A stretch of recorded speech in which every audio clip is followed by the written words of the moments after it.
नमस्कार, the news now के Hindi bulletin के आज के अंक में आपका स्वागत है और मैं हूं आपके साथ तारिका महाजन। तो आइए आगे बढ़ने से पहले शुरुआत करते हैं आज के प्रमुख सुर्खियों से। सियाचिन दिवस पर शहीद सैनिकों को पुष्पांजलि की अर्पित, वीर नारियों को किया गया सम्मानित। डॉक्टर BR अम्बेडकर की जयंती पर 72वीं बटालियन द्वारा पुंछ के हाई स्कूल बंडियाचिया गांव में चिकित्सा शिविर का किया गया आयोजन। चिकित्सा शिविर के दौरान लोगों में वितरित की गई दवाइयां।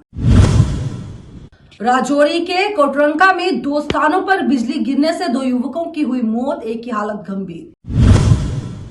बारामूला में मादक पदार्थ तस्कर गिरफ्तार, नकदी और चर्स की गई बरामद। अब समाचार विस्तार से। PDP के अध्यक्ष और पूर्व मुख्यमंत्री महबूबा मुफ्ती आज जम्मू के 4 दिवसीय दौरे पर है। आपको बताएं कि इस दौरान पार्टी के वरिष्ठ नेताओं के अलावा कोर ग्रुप और प्रमुख कार्यकर्ताओं से बैठकें कर जम्मू संभाग के सियासी परिदृश्य पर मंथन करेंगी। वहीं कल यानी 15 अप्रैल को इफ्तियार में भी वो शामिल होंगी। पार्टी सूत्रों के अनुसार महबूबा मुफ्ती 4 दिवसीय दौरे के दौरान जम्मू शहर में ही ज्यादातर समय रहेंगे और पार्टी की गतिविधियों को यहां बढ़ाने के लिए पार्टी नेताओं से चर्चा कर कई फैसले भी लेंगी। सियाचिन दिवस हर साल मनाया जाता है, जैसे कि कल 13 अप्रैल को सियाचिन दिवस मनाया गया। सियाचिन विश्व का सबसे ऊंचा और ठंडा रण क्षेत्र है। आपको बताएं कि पिछले 29 सालों से भारतीय सेना के वीर सैनिक देश की सुरक्षा के लिए यहां तैनात है। ऑपरेशन मेघदूत के अंतर्गत भारतीय सेना के साहस की याद में सियाचिन दिवस मनाया जाता है। सियाचिन वॉरियर्स द्वारा आज 29 में सियाचिन दिवस के अवसर पर कार्यक्रम का आयोजन किया गया था। आपको बताएं कि सियाचिन ब्रिगेड के कमांडर ने फायर एंड फ्यूरी कॉर्प्स के जोशी की ओर से पुष्पांजलि अर्पित की। आपको बताएं कि सियाचिन युद्ध स्मारक बेस कैंप में शहीद सैनिकों को याद करते हुए श्रद्धांजलि अर्पित की गई। वहीं कार्यक्रम के बाद सियाचिन ग्लेशियर पर सर्वोच्च बलिदान देने वाले दिग्गजों, वीर नारियों और साथ ही नागरिक सुरक्षा कर्मचारियों को सम्मानित किया गया। डॉक्टर BR अम्बेडकर की जयंती पर आज 72वीं बटालियन द्वारा पुंछ के हाई स्कूल बंडियाचिया गांव में चिकित्सा शिविर का आयोजन किया गया और ये एक दूर दराज का क्षेत्र है और लोगों को विशाल सुविधाएं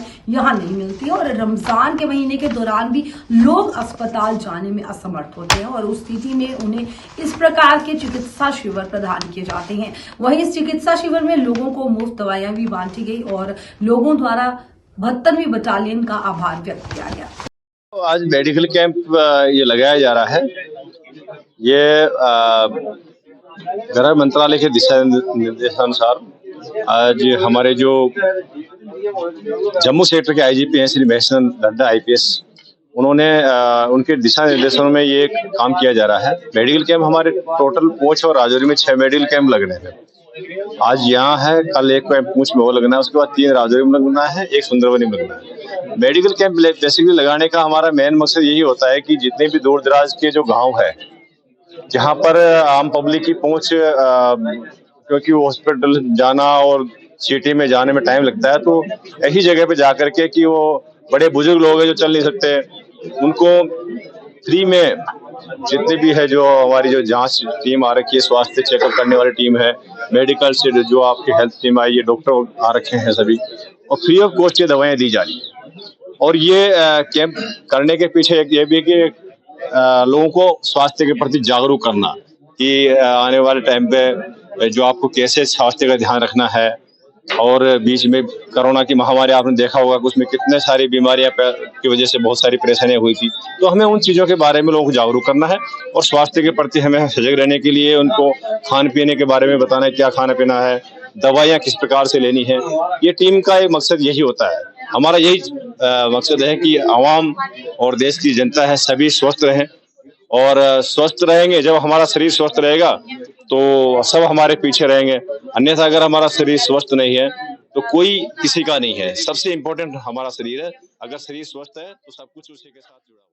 राजौरी जिले के कोटरंका उपजिले में कल शाम को 2 जगहों पर बिजली गिरने से 2 युवकों की मौत हो गई। आपको बताएं कि एक व्यक्ति गंभीर रूप से इसमें घायल हो गया है और इसके साथ 30 से ज्यादा भेड़ और बकरियां भी बिजली की चपेट में आने से मर गई हैं। आपको बताएं कि पुलिस से मिली जानकारी के अनुसार पहली घटना कांगा पतली पंजनाड़ा क्षेत्र में रात करीब 8 बजे हुई, जहां एक बकरवाल परिवार भेड़ बकरियों के साथ एक स्थान यानी एक जगह पर ठहरा था। तभी आसमान पर काले बादल छाए और बिजली चमकने लगी। इससे पहले कि पीड़ित परिवार कुछ समझ पाता। बिजली गिरने से परिवार के 28 साल के जफर इकबाल पुत्र मोहम्मद बशीर निवासी पंजनारा की मौके पर ही मौत हो गई, जबकि 22 वर्षीय शौकत अली पुत्र वली मोहम्मद घायल हो गया। उनके साथ ठहरी 30 से ज्यादा भेड़ और बकरियां भी बिजली की चपेट में आने से मर गई। बारामूला जिले में मादक पदार्थों के खिलाफ जारी जंग में चर्स और साथ ही नकदी के साथ 3 तस्करों को गिरफ्तार किया गया है। इम्तियाज अहमद जेकेपीएस की देखरेख में पुलिस ने एसडीपीओ तंगमार्ग को इंस्पेक्टर वसीम अकरम साथ ही आईसीपीपी बाबरेशी की मदद से श्रांज क्रॉसिंग तंगमार्ग पर नाका चेकिंग के दौरान मोहम्मद अशरफ मल्ला पुत्र गुलाम कादिर निवासी डोडबग नाम से गिरफ्तार किया, जो श्रास क्रॉसिंग टंगमार्ग की ओर जा रहा था। और आपको बताएं कि इस दौरान गश्ती दल को देखते ही उसने मौके से भागने की कोशिश की, लेकिन उसे पुलिस द्वारा पकड़ लिया गया। महंत स्वामी महादेव गिरी जी श्री श्री महाकाली मंदिर तालाब टीलो जम्मू द्वारा भंडारा और महंताई चतुर्वती को लेकर आज एक पत्रकार वार्ता का आयोजन किया गया। पत्रकार वार्ता के दौरान महंत स्वामी महादेव गिरी जी ने कहा कि कल सबसे पहले महंताई का आयोजन होगा, जिसमें सभी संत समाज और साथ ही भक्त इसमें जुड़े रहेंगे। उसके बाद भंडारे का आयोजन किया जाएगा। उन्होंने इस दौरान सभी से इस भंडारे में बढ़ चढ़कर भाग लेने और साथ ही बाद में प्रसाद ग्रहण करने को कहा। समारोह होगा और सभी सरदर्शन साधु समाज एवं सभी साधु समाज यहाँ भी उपस्थित होंगे और अपना ट्रस्ट के मेंबर से भी यहाँ उपस्थित होंगे और सभी चादर विधि करेंगे। चादर विधि के बाद भंडारे का आयोजन होगा और सभी भक्तों से अनुरोध है कि इस आयोजन में सभी आएँ और उपस्थित हों और माँ भगवती का प्रसाद भी ग्रहण करें और माँ भगवती से आशीर्वाद भी प्राप्त करें। किलो श्री महाकाली मंदिर में होने जा रहा है और ये ठाकुर जसवंत सिंह मेमोरियल ट्रस्ट है, एसबीआई बैंक के बिल्कुल सामने। मैं लोगों से अनुरोध करता हूँ कि जरूर आए, माँ भगवती का आशीर्वाद ग्रहण करें और प्रसाद।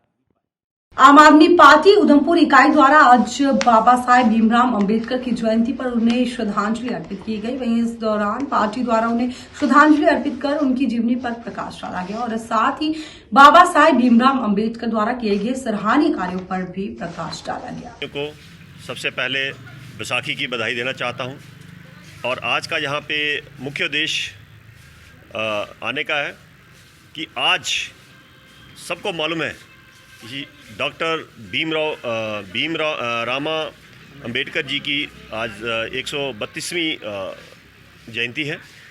उसके उपलक्ष्य में हम सभी ने उनको आज आम आदमी पार्टी के सभी सदस्यों ने यहाँ पे आज श्रद्धांजलि अर्पित की।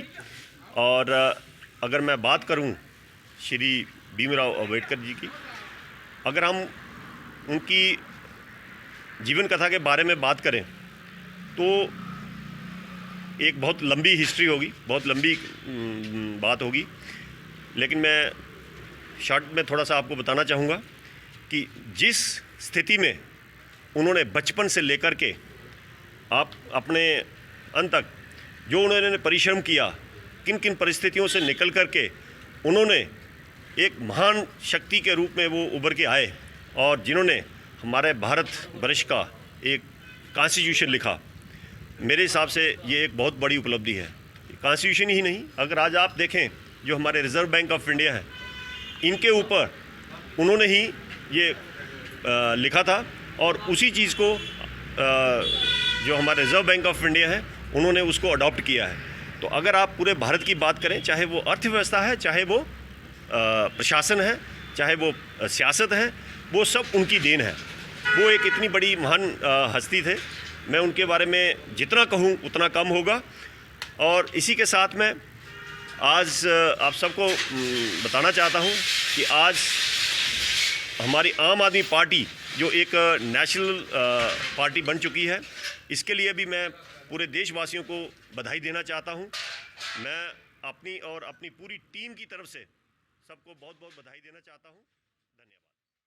उधमपुर देविका तट पर आज 3 दिवसीय ऐतिहासिक मेले का शुभारंभ किया गया। वहीं इस मेले का शुभारंभ डीडीसी चेयरमैन लालचंद द्वारा रिबन काट कर किया गया। वहीं इस मेले को देखने काफी लोग आए और इस मेले का आनंद लिया।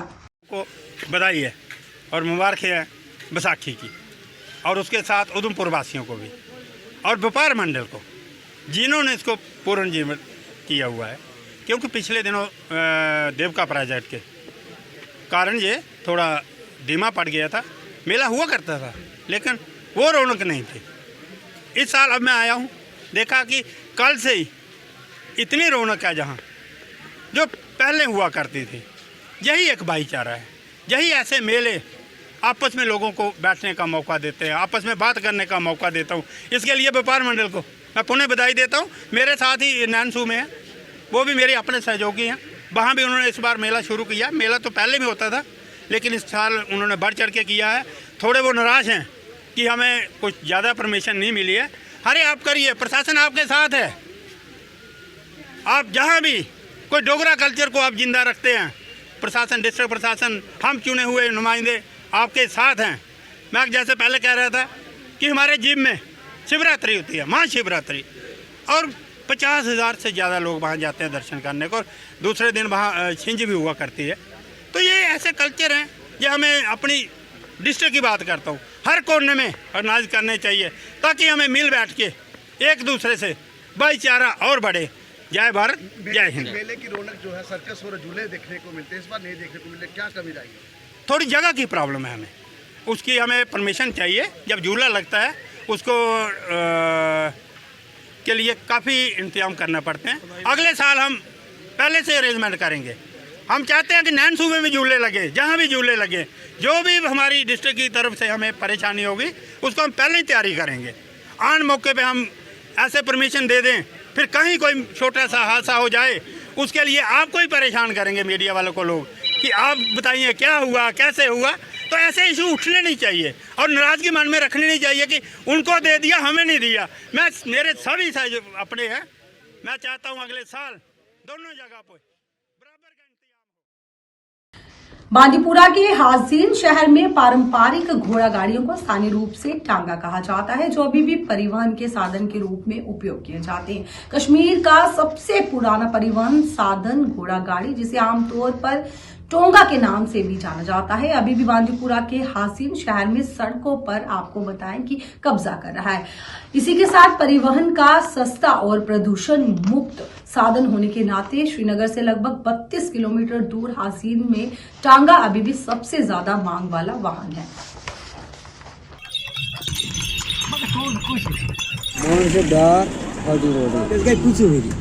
बचपन पे ये कार करा वो पका थे दो ये कोई भी पकना ये शौक सा नची ध्वज नची कार पकाने से शौक करना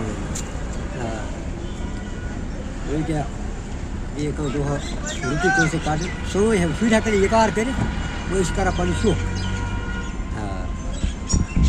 मान जरा कहीं जो असो कुछ पेवान कि गसा जोर 5 4 5 ये शुक्र करा खुदा क्या इज्तमाही मूजूब दूर में बचे दूर सके क्या कार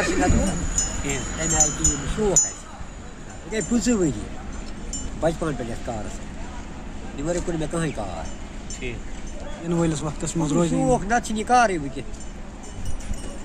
अगर शौक क्या उस कार शौक करना खबर क्या आजकल ट्रांसपोर्ट गाड़ी बदल बदल चीज कोता असर पे यमो चीजों से असर पे मगर शुक्र खुदा कुन तमें 4 कोर्मुत क्या वाक्य वाता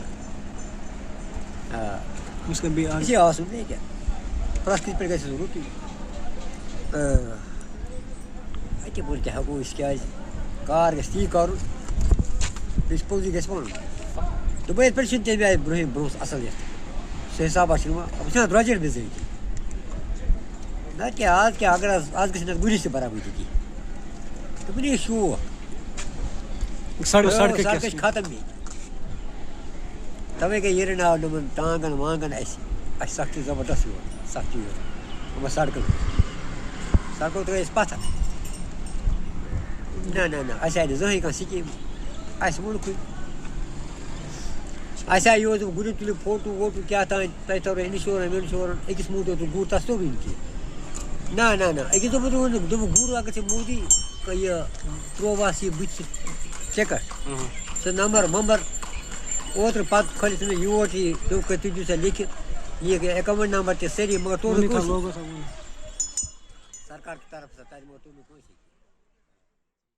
आइए चलते चलते नजर डालते हैं आज के मौसम पर। जम्मू की अगर हम बात करें तो जम्मू के बाद कश्मीर संभाग के पारे में तेजी से उछाल आया है। घाटी के अधिकांश जिलों में दिन का तापमान सामान्य से 6 से 7 डिग्री ऊपर चल रहा है। जम्मू संभाग में भी लगभग यही हालत है। जम्मू में पिछले 2 दिनों से पारा लगातार 35 डिग्री के आसपास चल रहा है। हालांकि मौसम विभाग की भविष्यवाणी में आगामी 16 से 17 अप्रैल को मौसम में बदलाव के कुछ हिस्सों में बारिश हो सकती है। आपको बताएं कि इसमें कश्मीर संभाग अधिक प्रभावित रहेगा। अगर हम बात करें शुक्रवार यानी आज की, तो आज प्रदेश में मौसम साफ रहेगा। द न्यूज नाउ के हिंदी बुलेटिन के आज के अंक में बस इतना ही। मुझे दीजिए इजाजत। नमस्कार।